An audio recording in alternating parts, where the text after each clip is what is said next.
우리는 지난주 요시아에 대해서 함께 살펴보았는데요. 이 요시아가 나라를 개혁하는 동안에 유다는 외세의 침략에서 벗어나서 자유로운 그런 시절을 누렸습니다.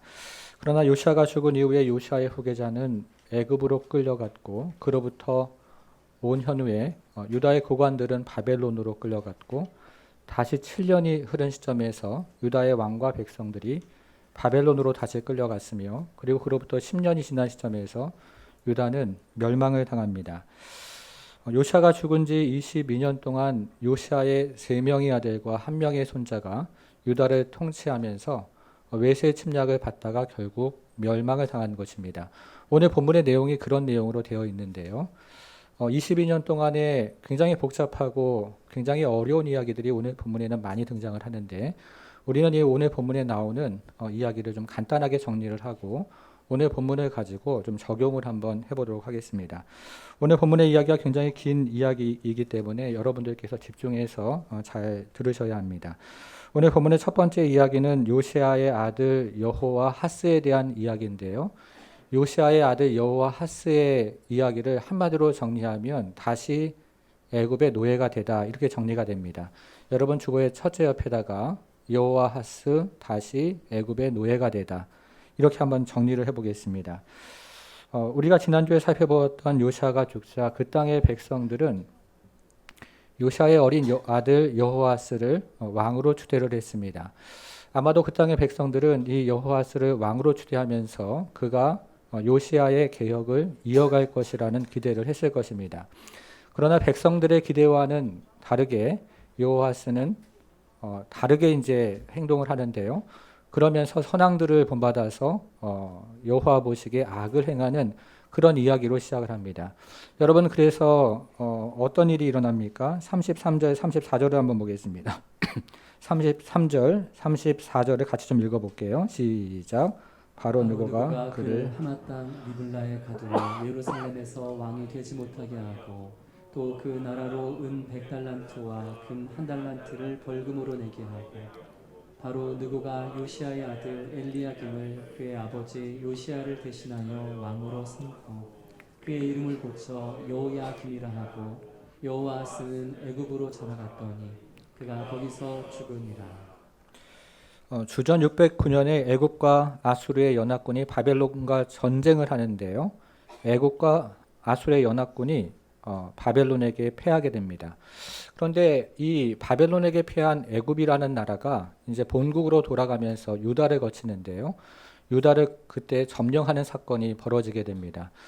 그리고 나서 이 애굽의 왕 바로 느고는 유다의 당시의 왕 여호와하스를 패배를 시키고 애굽으로 끌고 가고 그를 대신해서 요시아의 또 다른 아들 여호야김을 왕으로 세웠던 것입니다. 그러면서 주군과 봉주의 관계를 맺는데요. 여러분 이것은 유다의 역사에 있어서 말할 수 없는 치욕적인 사건입니다. 마치 우리나라 조선시대 때요. 청나라가 우리나라 조선의 왕을 마음대로 임명하는 것처럼 그런 치욕적인 역사가 바로 여기에서부터 시작을 합니다.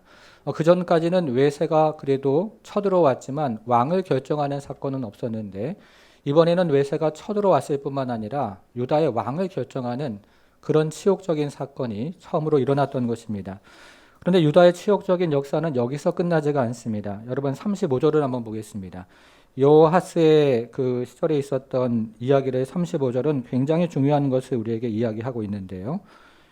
여호야김이 은과 금을 바로에게 주니라. 그가 35절이죠.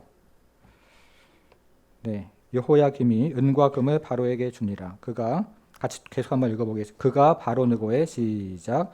그가 바로 느고의 명령대로 그에게 그 돈을 주기 위하여 나라에 부과하되 백성들 각 사람의 힘대로 액수를 정하고 은금을 징수하였더라. 네, 여호아스가 바로 애굽으로 끌려가고 그 다음 바로 이야기가 이어지는데요. 여기 이야기를 보면 바로라는 말을 한번 찾아보세요. 바로라는 말이 3번이 나오고요. 은과 금이라는 말이 또 나오는데 은과 금이라는 말은 2번이 나오고요.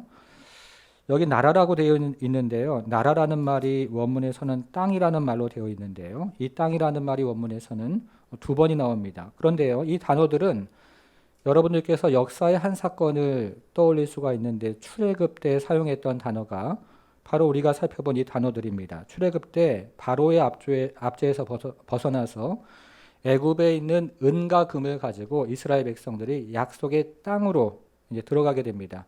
그렇죠? 그런데 여기서 지금 이 상황은 전혀 반대되는 상황을 우리에게 이야기하고 있는데요. 바로의 압제 때문에 약속의 땅에 있는 은과 금을 다 모아다가 바로 애굽에다가 이제 주는 그런 역전된 상황이 여기서 일어나고 있다 하는 것입니다. 그러니까 지금 이 구절이 이야기하는 것은 유다의 역전된 상황, 그것에 대해서 이야기를 하고 있습니다. 전에는 애굽에서 탈출해서 자유를 누렸는데 이번에는 애굽의 예속이 돼서 은과 금을 애굽의 바로에게 바치는 아주 비참한 상황이 되는 것을 이 구절이 우리에게 아주 잘 이야기하고 있는 것입니다. 이처럼 오늘 본문은 매우 불편한 이야기로 시작을 합니다. 오늘 본문의 두 번째 이야기는요, 여호야김에 대한 이야기가 본격적으로 나오는데요. 이 여호야김의 시대를 한마디로 이야기하면 바벨론이 등장을 하다, 이렇게 정리를 할 수가 있습니다. 여러분 둘째 옆에다가 여호야김, 바벨론이 등장하다, 이렇게 한번 적어보겠습니다.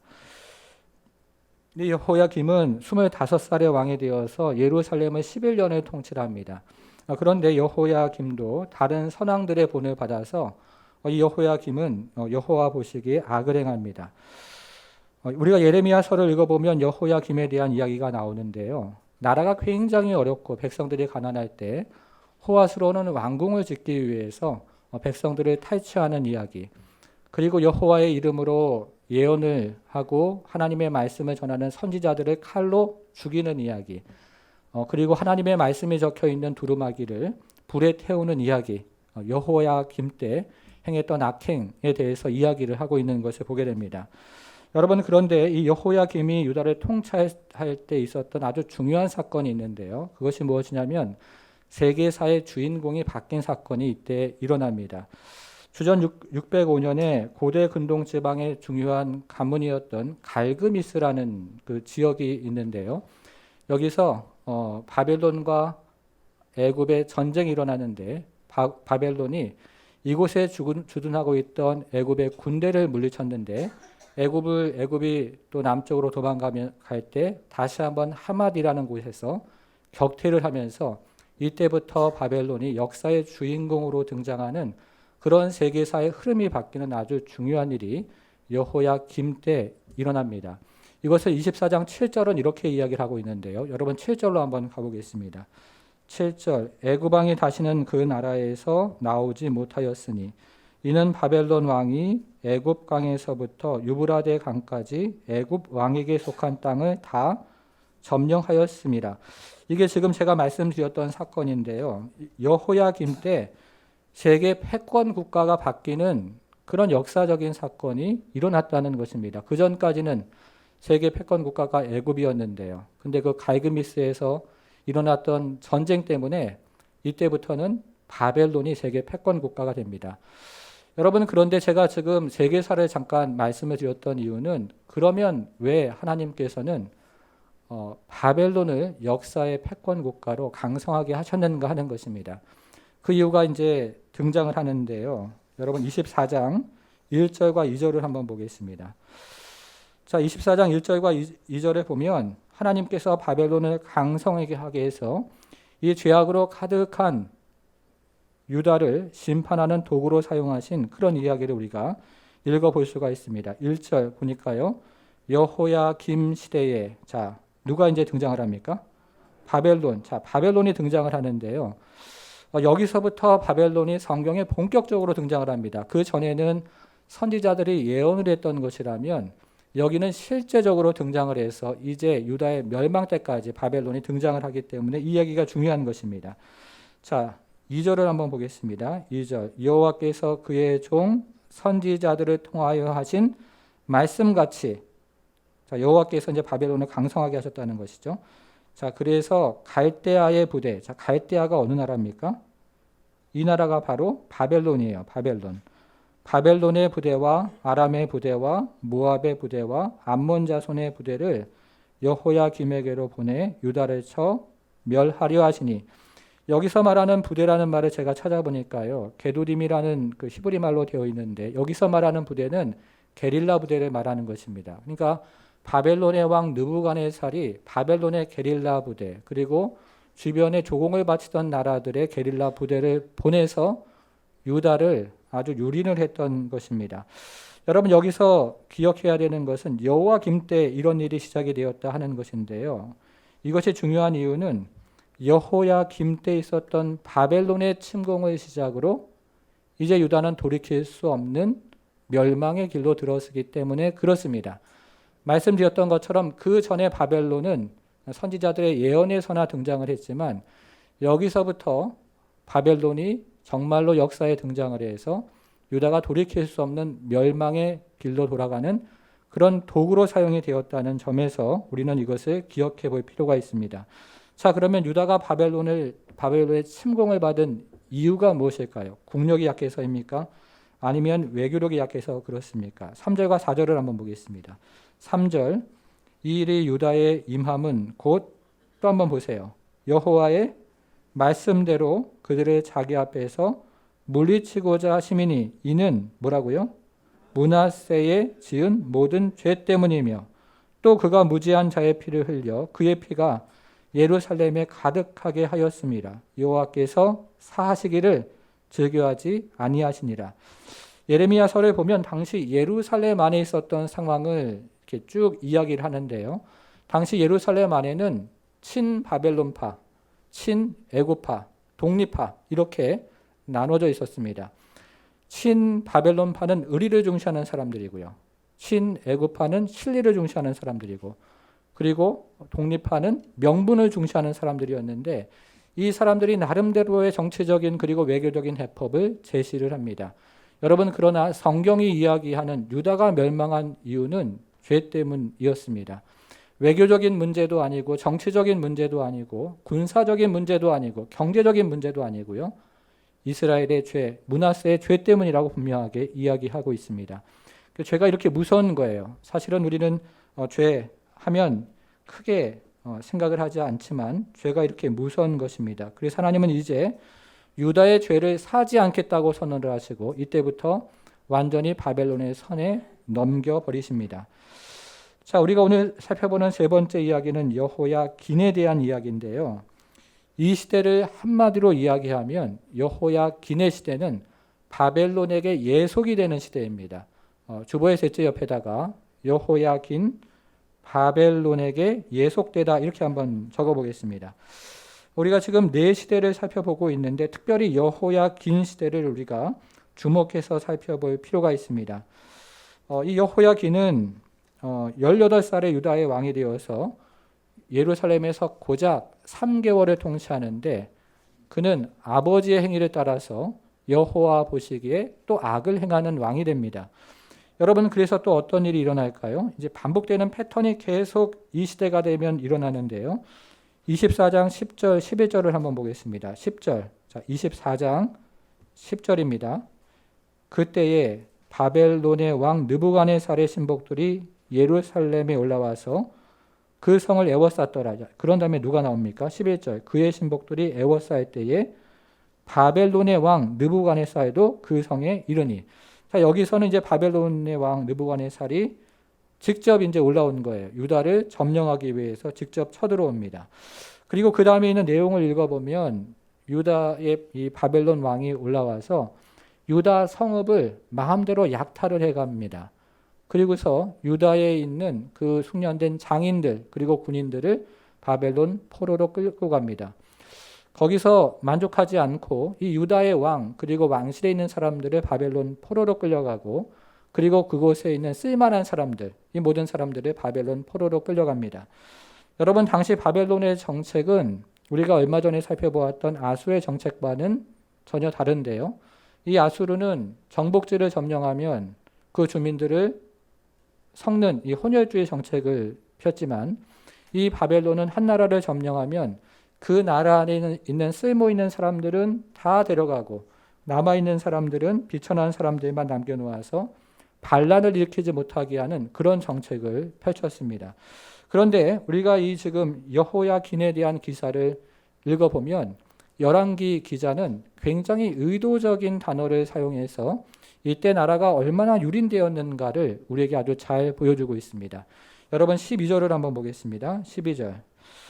유다의 왕 여호야긴이 그의 어머니와 신복들과 지도자들과 내시들과 함께 바벨론 왕에게 어떻게 했습니까? 자, 이게 무슨 말일까요? 항복했다는 뜻이죠. 항복했다는 뜻입니다. 그런데 이것이 열왕기 기자가 말하는 유다 왕의 유일한 행동입니다. 유일한 주체가 되는 행동입니다. 나머지 행동들은요, 다 바벨론 왕 느부갓네살이 주체가 되게 열왕기 기자는 의도적으로 그렇게 기술을 합니다. 여러분 14절로 한번 가볼게요. 14절에서요. 사로잡아 가매 한번 찾아보세요. 사로잡아 가매 찾았습니까? 자, 15절에서도 한번 찾아보시겠습니다. 사로잡아 가고 몇 번 나옵니까? 몇 번 나오죠?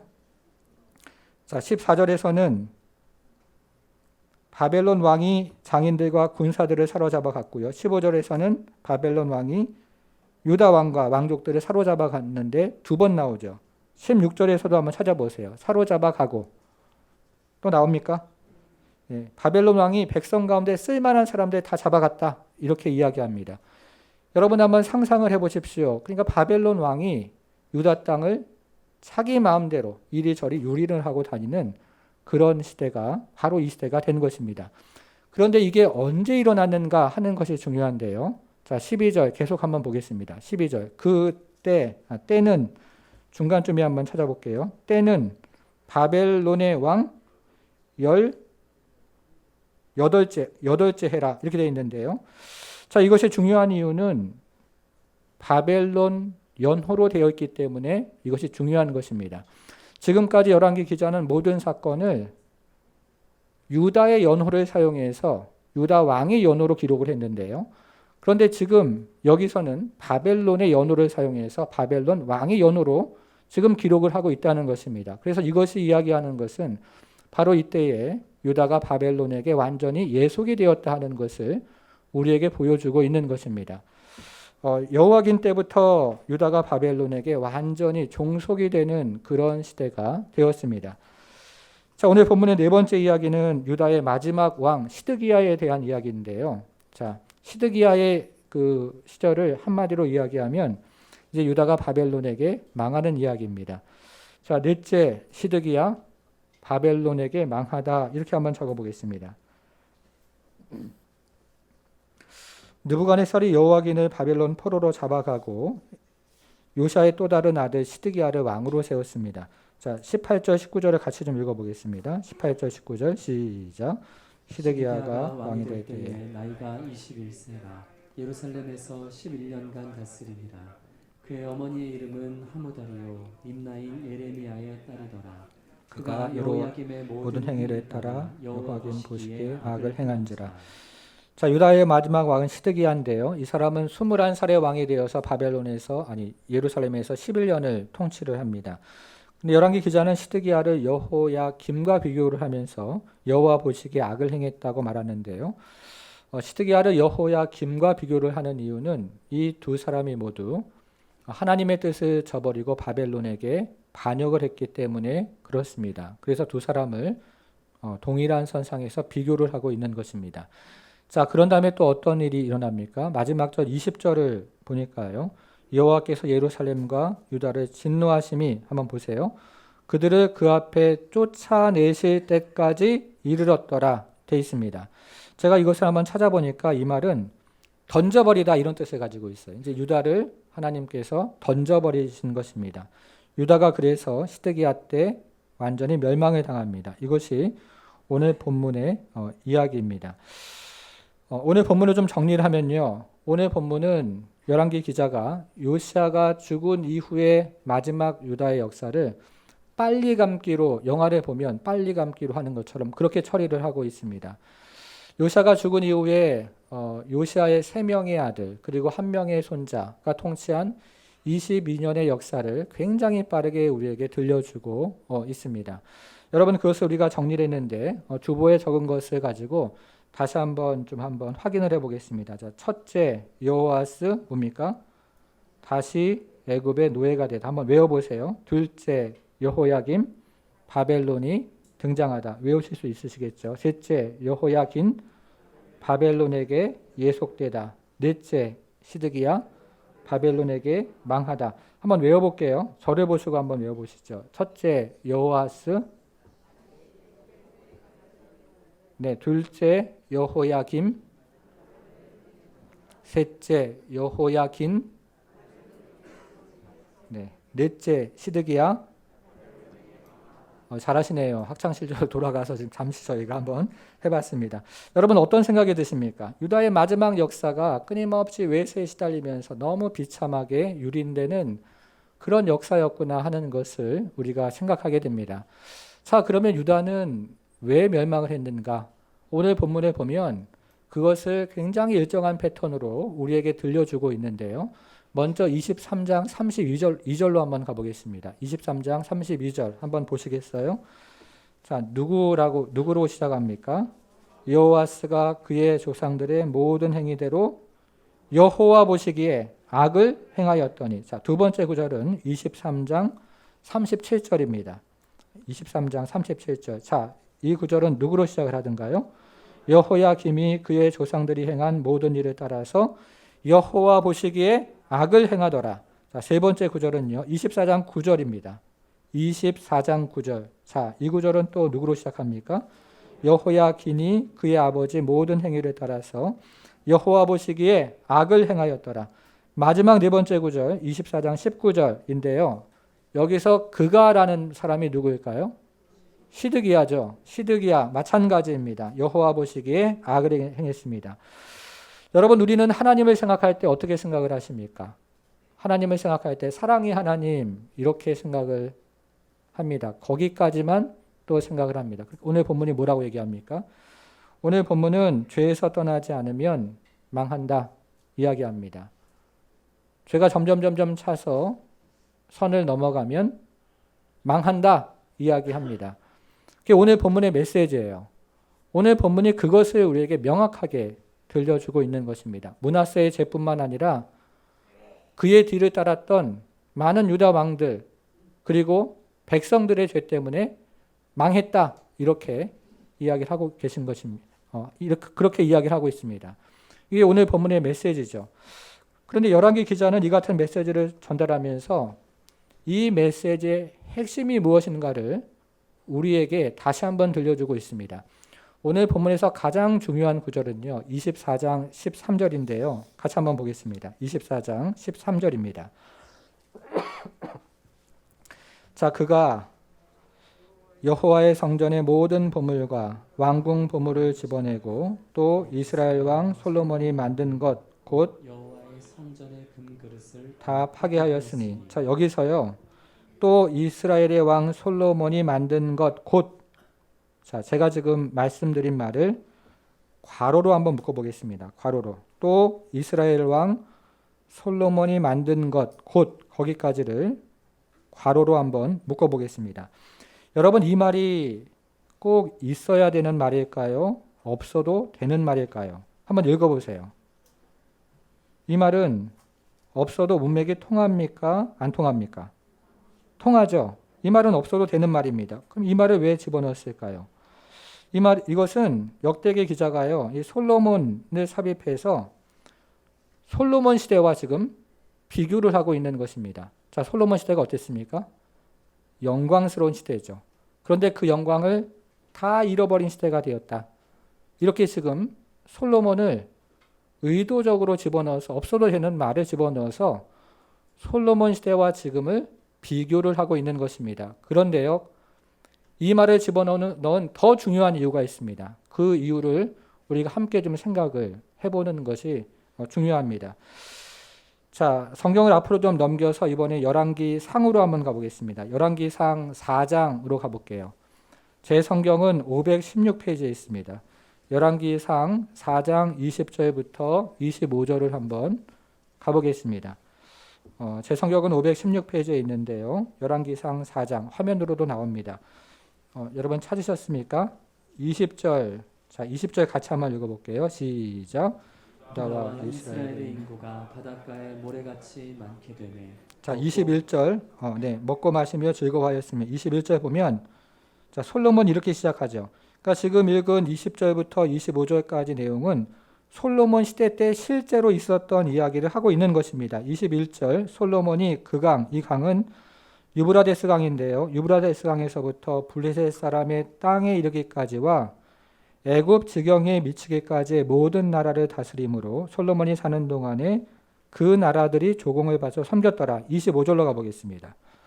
솔로몬이 사는 동안에 유다와 이스라엘이 단에서부터 브엘세바까지 이르기까지 각기 포도나무 아래와 무화과 나무 아래에서 어떻게 살았다고요? 평안히 살았다. 평안. 이게 솔로몬 때 실제로 있었던 일을 지금 기록하고 있는 것이죠. 솔로몬 시대입니다. 근데 솔로몬 시대 때 지금 어떻게 이야기하고 있냐면 유다와 이스라엘의 인구가 바다의 모래같이 많아졌다 이야기하는데요. 이것은 하나님께서 아브라함에게 하셨던 자손의 언약이 바로 이때 성취가 되었다. 이런 의미를 가지고 있습니다. 자, 그런 다음에 솔로몬이 북쪽으로는 유브라데 강부터 남쪽으로는 애굽의 강까지 아주 넓은 광대한 영토를 통치를 했는데 이것은 또 무엇을 말하는 것이냐면 하나님께서 아브라함에게 약속하셨던 땅에 대한 약속이 솔로몬 시대 때 또 성취가 되었다. 그 얘기를 하는 것입니다. 우리가 25절도 읽었는데요. 이 25절을 보니까 솔로몬이 사는 동안에 유다와 이스라엘이 북에서는 단에서부터 남에서는 브엘세바까지 이르기까지 포도나무와 무화과 나무 아래에서 어떻게 살았다고요? 평안하게 살았다 하는 것은 아브라함에게 주셨던 그 복을 누리며 살았다. 그것을 지금 우리에게 이야기하는 것입니다. 솔로몬 시대 때 아브라함에게 주셨던 복이 가시적으로 성취가 된 것입니다. 물론 솔로몬 시대가 완전한 하나님의 나라는 아니었습니다. 그러나 역사에서 누군가 하나님의 나라를 나에게 소개해 주십시오 라고 이야기하면 우리는 그 솔로몬의 시대로 돌아가서 바로 이런 것이 하나님의 나라입니다 라고 보여줄 만한 나라가 그때 있었다는 것입니다. 여러분, 그런데 지금은 어떻습니까? 유다의 마지막 오늘 본문의 내용은 어떻게 됩니까? 백성들을 잃어버리면서 하나님께서 아브라함에게 하셨던 자손에 대한 언약을 잃어버리는 시대가 되었다는 것이 메시지예요. 그리고 땅을 잃어버리면서 하나님께서 아브라함에게 하셨던 땅에 대한 그 약속을 잃어버렸다는 것이 또 메시지입니다. 특별히 우리가 앞에서 사로잡아가다 이 말을 4번, 5번 살펴보았는데요.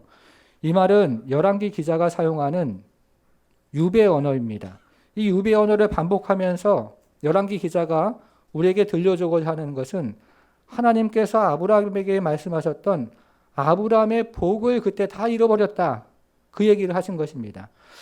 하나님께서 우리에게 아브라함의 복을 그렇게 주시기를 원하셨는데 유다가 죄를 지어서 언약에 배반함으로 하나님께서 아브라함에게 주시고자 했던 그 복을 다 잃어버리는 시대가 되었다. 그러니까 지금 열왕기 기자가 우리에게 들려주고 있는 이야기는 언약에 대한 이야기, 언약이 유다의 죄 때문으로 말미암아 잃어버린 그런 이야기를 우리에게 하고 있는 것입니다. 죄가 그토록 무섭다는 것이죠. 죄가 그토록 두렵다는 것입니다. 하나님은 우리에게 복을 주시기 원하는데 죄 때문에 그 복을 받지 못하고 오히려 바벨론 포로로 끌려가는 그런 시대가 되었다는 것입니다. 여러분, 그러면 하나님의 언약이 실패한 것입니까? 하나님께서 아브라함에게 언약을 주셨는데 그 아브라함의 언약은 더 이상 유효하지 않고 사라지는 것일까요? 자, 이것이 당시 바벨론 포로로 끌려가는 그 백성들의 궁금증이었습니다. 우리가 성경의 창세기부터 열왕기까지 한 자리에서 읽어보면 이 질문에 대한 굉장히 역설적인 대답이 나옵니다. 제가 한번 질문을 한번 해보겠습니다. 여러분, 이스라엘이 어떻게 시작을 했습니까? 하나님께서 아브라함을 어디요? 어디에서 부르셨습니까? 갈대아 우르가 어느 땅입니까? 오늘 본문에 나오는 바벨론이죠. 하나님께서 아브라함을 바벨론에서 부르시는 것으로 시작을 합니다. 자, 그러면 이스라엘이 어떻게 망했습니까? 하나님께서 부르신 그 복의 자손들이 바벨론으로 다시 끌려가는 것으로 이스라엘 역사가 마감을 하게 됩니다. 자, 그러면 지금 바벨론 포로로 끌려가는 이스라엘 백성들의 가장 큰 걱정은 무엇이겠습니까? 우리가 바로 그 현장에 있었다면 여러분들은 어떤 것을 걱정하시겠습니까? 이제 우리 가족이 사라지는 거 아닌가? 이 민족이 사라지는 것 아닌가? 이게 이들의 가장 큰 근심거리였습니다. 여러분, 그런데 우리가 예레미야서를 읽어보면요, 예레미야가 바벨론 포로로 끌려가는 이런 백성들에게 아주 전달하는 명확한 메시지가 두 구절이 나옵니다. 첫 번째 구절은 예레미야서 29장 6절인데요. 화면으로 한번 보겠습니다. 같이 한번 좀 읽어볼게요. 시작. 너희가 거기에서 번성하고 줄어들지 아니하게 하라. 자, 이게 예레미야가 바벨론 포로로 끌려가는 백성들에게 한 이야기인데요. 여기서 핵심이 되는 말은 번성이라는 말입니다. 이 번성이라는 말은 아브라함의 언약을 대표하는 단어라고 할 수 있는데, 이것은 아브라함의 언약이 끝나지 않았다, 그 얘기를 하는 것입니다. 바벨론에서도 아브라함의 언약이 계속 이루어질 것이다, 그 얘기를 예레미야 선지자가 하는 것입니다. 자, 두 번째 메시지, 그 다음 구절 7절입니다. 29장 7절 같이 한번 읽어보겠습니다. 너희는 내가 사로잡혀 가게 한 그 성읍의 평안을 구하고 그를 위하여 여호와께 기도하라. 이는 그 성읍이 평안함으로 너희도 평안할 것입니다. 자, 여기서 말하는 평안, 우리가 솔로몬 이야기 때 살펴보았죠. 기억나십니까? 이 평안이라는 말은 성경에서요, 아브라함에게 하나님께서 약속하셨던 복이 충만해지는 상태를 샬롬, 평안이라고 이야기를 하는 것입니다. 그러니까 하나님께서 아브라함에게 하셨던 언약이 지금 또 끝나지 않았다는 이야기를 반복해서 하는 것입니다. 바벨론에서도 아브라함의 언약이 이루어질 것이다, 그 얘기를 하는 것입니다. 여러분, 이게 지금 무슨 얘기를 하는 것입니까? 이스라엘은 죄 때문에 바벨론 포로로 끌려갔지만 하나님의 또 다른 신비로운 섭리 아래에서 아브라함의 복이 바벨론으로 흘러가더라. 원래는 이 유다라는 조그마한 땅에 하나님이 이들이 자발적으로 복을 흘려보내기를 원하셨는데, 유다가 혼자서 잘 먹고 잘 살겠다고 발버둥을 치고 하나님께서 주신 복을 나누지 않으니까 이들을 바벨론이라는 나라를 강성케 하시고 이 바벨론이라는 나라를 도구로 사용하셔서 바벨론으로 끌어가서 하나님의 복이 열방으로 흩어지는 그런 하나님의 섭리를 지금 우리에게 보여주고 있다는 것입니다. 여러분, 그것을 보여주는 책이 있어요. 성경책이 있습니다. 뭘까요? 다니엘서가 그 중에 하나입니다. 여러분께서 집에 돌아가셔서 다니엘서를 읽어보시면 다니엘서 1장 1절은 여호야김 3년에 다니엘이 끌려갔더라, 이런 이야기로 시작을 합니다. 여러분, 그런데 다니엘이 바벨론에 가서 살면서 다니엘은 바벨론에서 역사하시는 그 하나님을 체험을 합니다. 사자굴에서 하나님을 체험하고 풀무불에서 하나님을 체험하고 또 그 바벨론 궁에서 환상을 보면서 여기 지금뿐만 아니라 앞으로 미래를 열방을 다스리시는 분이 바로 여호와 하나님이구나 하는 것을 경험하면서 아주 생생하게 하나님을 체험을 합니다. 그런데요, 바로 이것을 옆에서 본 사람이 누구일까요? 바벨론의 왕 느부갓네살이죠. 여러분, 그래서 느부갓네살이 어떤 고백을 합니까? 자, 화면으로 다니엘서 4장 34절 같이 좀 읽어보겠습니다. 시작. 그 기한이 참에 나 느부갓네살이 하늘을 우러러 보았더니 내 충명이 다시 내게로 돌아온지라. 이에 내가 지극히 높으신 이에게 감사하며 영생하시는 이를 찬양하고 경배하였나니 그 권세는 영원한 권세요 그 나라는 대대에 이르리로다. 아멘. 여러분, 느부갓네살이 지금 누구를 찬양하고 있는 거예요? 여호와 하나님을 찬양하고 있습니다.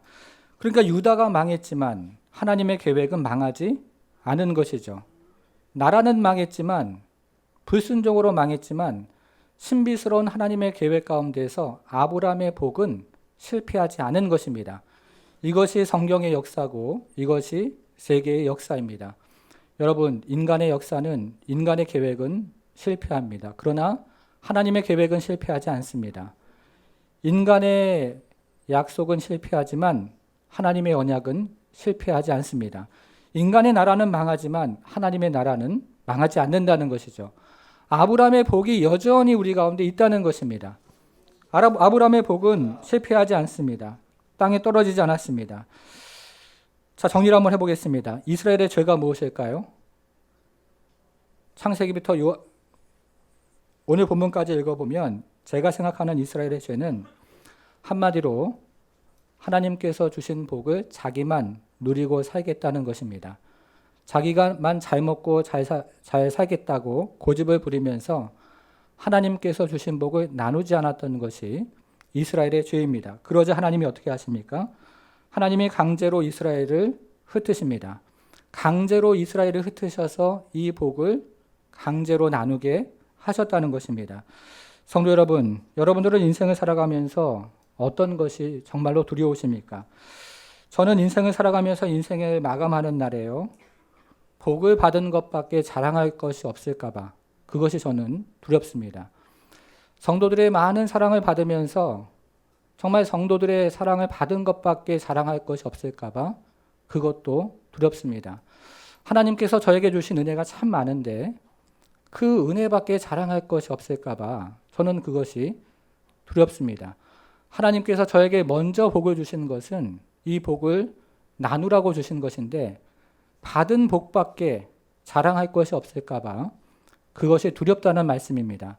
여러분, 하나님께서 우리를 먼저 부르신 것은 그 부르심은 복을 나누라고, 우리의 믿음을 나누라고, 우리에게 주신 사랑과 은혜를 나누라고 우리를 먼저 부르신 것입니다. 하나님께서 저와 여러분을 축복의 통로로 삼으신 것입니다. 이웃과 열방에게 복음을 전하는 축복의 통로로 하나님께서는 삼으셨다는 것이죠. 사랑하는 여러분, 내가 기도하는 그 사람이 복을 받는 것입니다. 내가 돌보는 그 사람이 복을 받는 것이죠. 그런 통로로 우리를 부르시고 사용하십니다. 내가 기도하는 그 열방이 복을 받는 것입니다. 내가 밟는 그 땅이 하나님의 은혜로 복을 받는 것이죠. 내가 가는 그 가게가, 그리고 내가 가는 그곳이 나의 기도로, 나의 수고로, 그리고 내가 하나님 앞에 기도함으로 복을 받는 그런 역사가 있기 위해서 우리를 먼저 부르신 것입니다. 사랑하는 여러분, 여러분들은 어떤 복을 받으셨습니까? 제가 신방을 다녀보면 복을 받지 않는 가정은 없습니다. 모든 가정이 복을 하나님께서 정말 주셨어요. 그것을 나누는 것입니다. 그것을 기쁨과 감사로 나누는 것입니다. 그것이 바로 우리를 부르신 하나님의 목적입니다. 여러분께서 이 목적을 함께 깨닫고 주 앞에 기쁨과 감사로 이 복을 나눌 때에 정말 복의 근원이 되고 하나님께서 기뻐하시는 성도가 되는 그런 축복의 역사가 우리 모두에게 있기를 주님의 이름으로 축원합니다. 기도하겠습니다. 성도 여러분, 우리는 복을 나누기 위해서 먼저 복을 받은 사람들입니다. 제가 신방을 다녀보면 하나님께서 우리 모든 성도들의 가정에 복을 주셨습니다. 하나님의 넓은 사랑과 뜻 안에서는요, 가정 안에 있는 어려움 또 고통, 우리를 사랑하신다는 증거로 하나님께서 주신 것을 깨닫게 됩니다. 우리는 하나님께서 주신 믿음의 복을 그래서 나누기를 원하고 오늘 본문을 반면교사 삼아서 내 복을 쌓는데 거기 인생을 거는 것이 아니라 하나님께서 나에게 주신 복을 나누는데 우리가 인생을 소모하기를 원합니다. 특별히 하반기에는 저 교회 옆에 저희가 오며 가면서 보는데요. 한 160세대가 입주를 하는데 우리에게 믿음의 복을 나눌 수 있는 좋은 기회를 하나님 주셨다고 저는 생각을 합니다. 우리 함께 기도하기 원합니다. 우리 가정이 다른 가정으로 하나님의 복을 흘려보내는 축복의 통로가 되게 해달라고, 우리 교회가 다른 교회와 또 주변의 이웃들에게 복을 흘려보내는 축복의 통로가 되게 해달라고, 내 인생이 너무 부족하고 내가 생각하기에 너무 가진 것이 없다고 생각할지 모르지만 그러나 하나님께서 나에게 주신 복, 기도의 복, 말씀의 복, 그리고 물질의 복, 시간, 그리고 건강, 이 복을 조금이라도 우리 이웃과 나누는 그런 인생을 살아가게 해달라고, 그래서 우리가 오늘 본문을 반면교사 삼아서 하나님 주신 은혜를 흘려보내는 축복의 통로로 우리 가정과 교회와 나의 인생이 쓰임받을 수 있도록 이것을 위해서 우리 함께 잠시 기도하겠습니다. 기도합니다. 하나님 아버지 우리에게 주신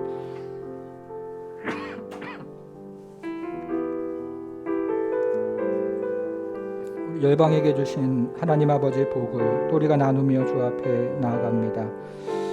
우리 가정에게 복을 주신 것은 우리 가정의 자녀들이 복을 받고 하나님이 복을 또 다른 자녀들과 또 다른 가정들에게 나누기 위해서 우리 교회에게 복을 주신 것은 이 복을 흘려보내는 축복의 통로로 사용하라고 하나님 아버지께서 내가 기도하는 그 사람이 복을 받고 내가 돌보는 그 사람이 또 복을 받으며 내가 밟은 그 열방이 복을 받고 내가 기도하는 그 열방이 복을 받는 그 은혜를 하나님 아버지 기억하며 주 앞에 하나님 아버지 나아가기 원합니다. 우리에게 주신 것으로 나누는 역사와 은혜가 있도록 하나님 도와주시고 하나님께서 우리에게 말씀하신 은혜와 생명의 역사를 하나님 아버지 구하며 주 앞에 나아갈 때 하나님 아버지 우리에게 복을 주시고 그 복을 하나님 나누는 성도로 살아가게 하셔서 하나님 아버지 열방이 하나님 아버지 우리로 말미암아 복을 받고 하나님 아버지 열방이 우리로 말미암아 하나님 아버지 복을 받으며 땅의 모든 족속이 너로 말미암아 복을 받으리라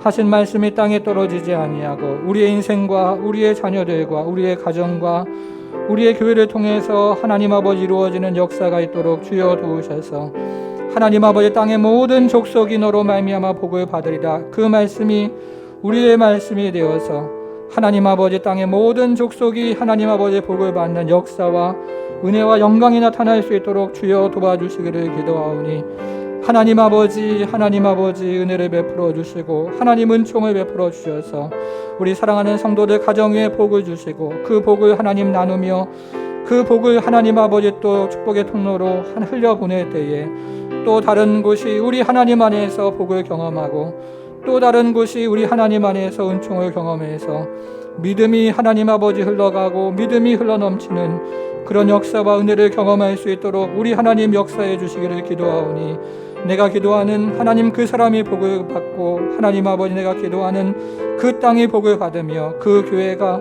하나님 아버지 그 가정이 복을 받는 그런 역사와 은총이 있도록 하나님 함께 해주시기를 기도하오니 우리 하나님 함께 하셔서 기쁨과 감사로 우리가 복을 나누는 하나님의 모든 성도가 될 수 있도록 우리 하나님 함께 해 주옵소서. 주님 역사해 주옵소서.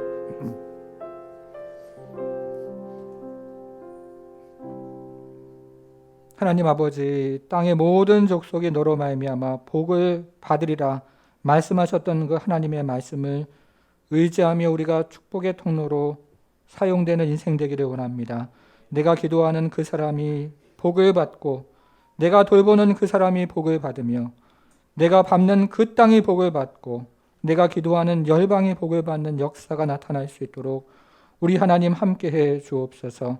하나님 아버지 우리 인생 가운데 주신 수많은 복을 세어보게 하시고 그 복을 우리 주변과 이웃과 교회에 있는 또 성도들과 함께 나눌 때에 우리 하나님께서 함께 하시고 인도하시는 그 놀라운 하늘의 축복을 경험할 뿐만 아니라 하나님께서 참으로 우리에게 주시는 기쁨과 감사로 주 앞에 나아가서 예배하며 복을 나누는 모든 축복의 통로로 사용되어질 수 있도록 우리 하나님 함께해 주옵소서. 우리의 가정이 축복의 통로로 하나님의 복을 흘려보내는 축복의 통로로 사용되게 하여 주옵소서. 우리의 가정이 하나님의 복을 흘려보내는 우리의 자녀가 하나님의 복을 흘려보내는 남편과 아내가 하나님의 복을 흘려보내는 축복의 통로가 되기를 기도합니다. 우리 교회가 하나님의 복을 흘려보내는 축복의 통로가 되어서 주변의 이웃들과 또 많은 사람들에게 복음을 전하는 축복의 통로로 사용되어질 수 있도록 우리 하나님 함께해 주옵소서. 감사드리며 예수님의 이름으로 기도하옵나이다. 아멘.